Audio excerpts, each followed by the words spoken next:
Here we go. We're going to pick up from number 19. We're on number 20 of Alien Contacts in Bob's life. It's January 16th, 2019, and we're on episode 20. Okay, we left off with me on the Space City. By the way, it was in line with the Pleiades star system. So I had to be transported, I'm assuming in a UFO from Earth over to there. Either that or it was one heck of a matter transmission long distance system. Maybe a portal, who knows.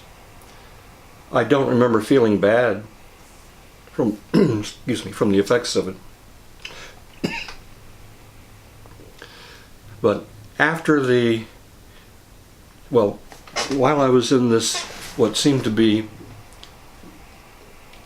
soda shop on board the Space City, Gary showed me.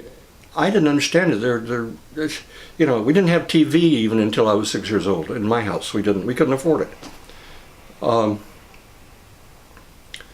But here was this picture. There was no screen or anything. This what looked like solid people, like teenage kids, bouncing up and down and bouncing around to some weird music that Gary showed me, just to entertain me. Well, in the 1980s, I would see it again. It was the intro to the new Mickey Mouse Club. Same music, same kids, same bouncing around, jumping up and down and all that.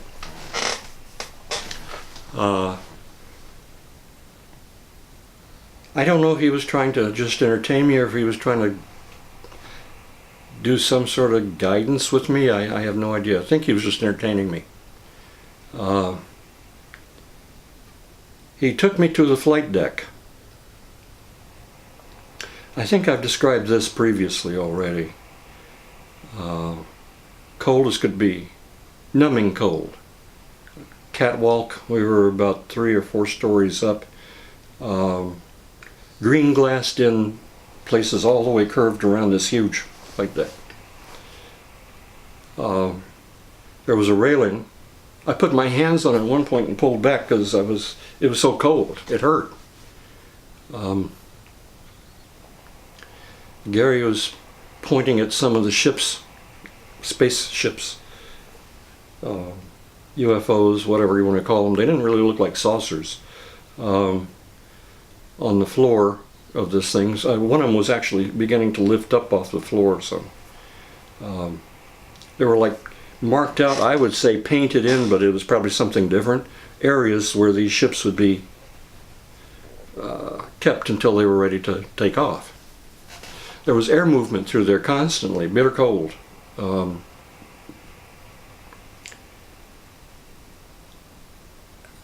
At that point, Gary told me I had to go back home. I began crying. I remember that very clearly. I remember how the tears fell on my face because it was so cold. He picked me up and put me on his shoulders for a little bit. Said that everything was going to be all right and that I would see him again very soon, and then it would be a very long time after that before I would ever see him again. And I think I asked how long, and he said, well, when you're 60.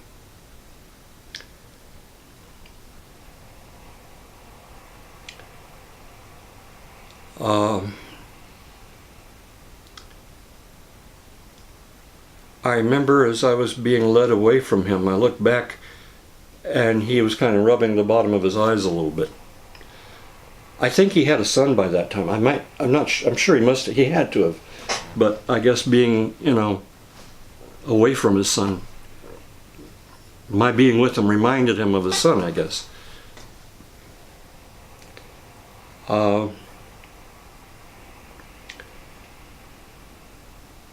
When I first met him, he had curly, almost black hair. He wore a bomber jacket and khaki pants. And I remember saying, that doesn't look like the rest of these people who are wearing these strange blue or gray one-piece suits. And he said, they're jumpsuits. And I said, okay. I didn't understand it, but so what?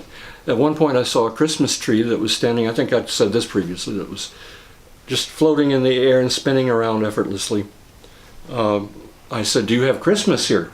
And he said, we have something like that. And some people here are human and they believe in Christmas, and others of us, we let them believe in it, and we honor it.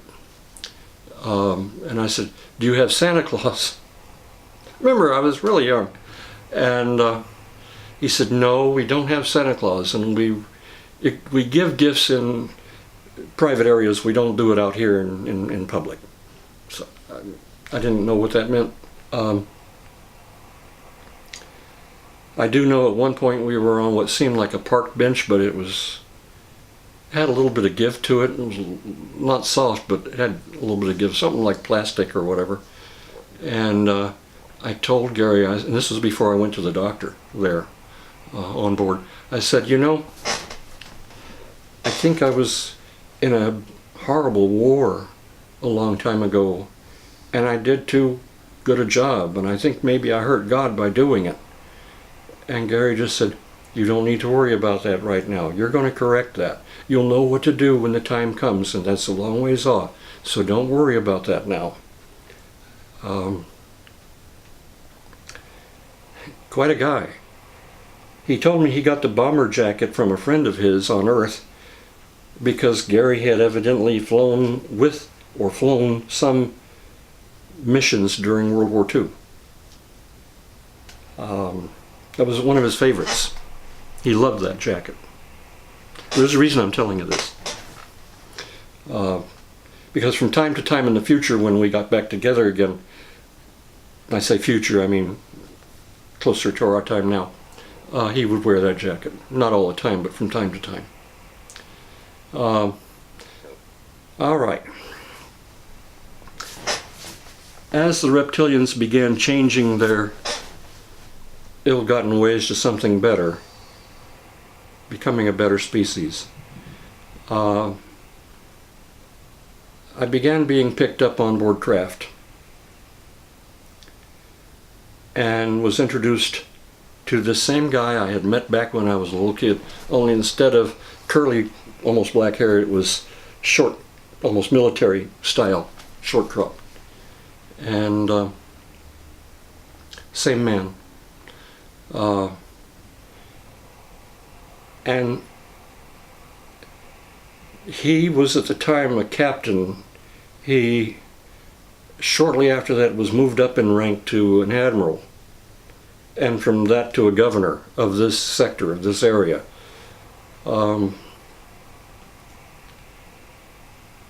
At one point when I was first starting to get together to meet with him on board, and he had his own suite.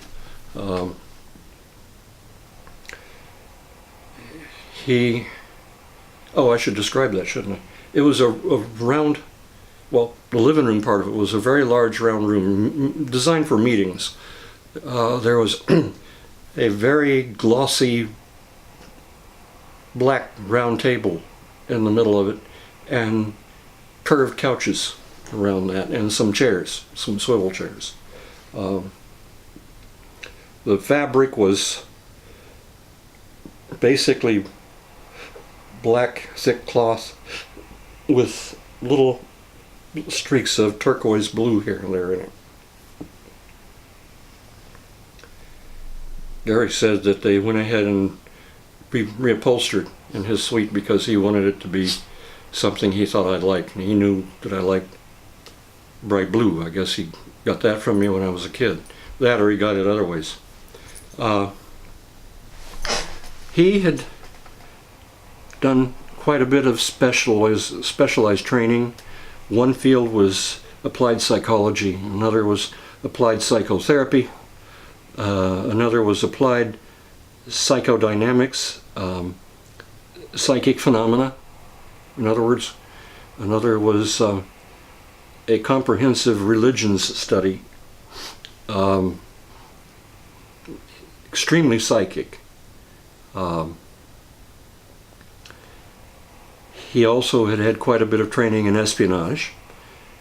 Like I said, well, let me see how I want to put this. During his training period when he was younger, he kept getting such high scores or whatever in his tests that he was put through. And there is a level of their military that if you ask them about it, they'll tell you it doesn't exist. To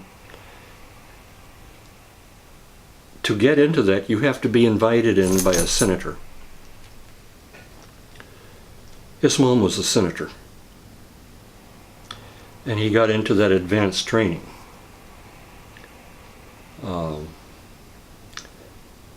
So by the time I met him again, about when I was 61, I think it was, he had had quite a bit of specialization.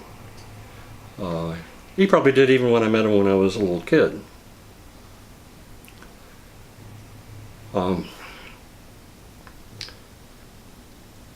At one point I confided in him.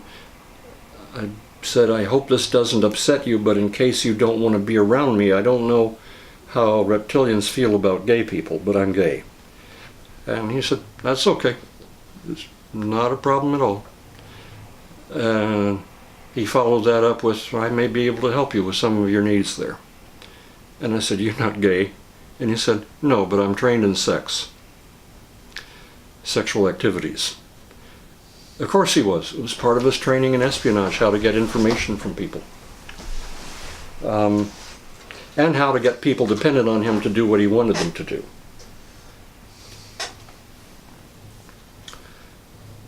I remember one evening we were in a bar on board, and I think I was having a cola soda and a burger, and Gary was on the other side of the table from me. Over at the bar itself, there were a number of reptilians, non-shape-shifted human. One of them got up and looked over like this at me and said, well, if it isn't the little Mary, yeah, those sweet drinks, something fruity for the fruit. I sat there thinking, do I want to beat him up or what do I want to do? And at that point, Gary said, stay where you are. He could make you into a pretzel. Gary got up, went over and put his left hand on the guy's shoulder, and with his right fist hit him in the stomach so deep and hard that the guy bent over Gary's arm. At that point, Gary pulled his arm back, the guy hit the floor. Gary then said, okay, security's going to take you to the brig. You're going to be docked in pay, and you may be docked in rank as well. He went out of his way to take care of me, to be nice to me, and He did that on several occasions. oh yes, he certainly did. Took care of any snarky people. Yeah, he did. He was good at it. One time we got together on the ground in Paris, near the Champs-Élysées. I'd never been there, not in this lifetime. And I remember there was no one around at the time other than him and me, and there was a railing. I'm going to just put it this way. He said, hey, great railing. He told me to put my hands on the railing and bend over. And we'll say he did his manly deed. I kept being afraid that somebody was going to see us and we'd get in trouble, and I'm very modest about stuff like this. And he told me not to worry. If anybody tried to get us in trouble, he'd wipe their memories. Everything went fine. Gary had a son, at least one. The reptilian name is Stavorin, and there's more to it after that. I was told to call him Stephen. Or Steve.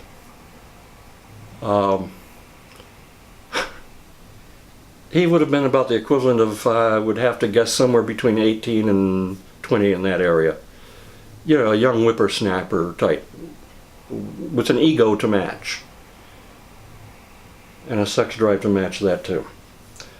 He liked to wear these suggestive t-shirts before he, well, even after he got married. He had one that was a black t-shirt with one of our traffic type signs designed on it, a yield sign, with an arrow pointing down to his crotch. Yield. His wife finally made him stop wearing that. Before he got married, there was one evening, and I had just been introduced to him a few nights before. I was picked up, I was in their living room. I was sitting there with my hands over my crotch asking Steve where my clothes were. They always gave me clothes when I was on board. And he said, well, I got something else for you. My dad says you've got a really bad case of the flu.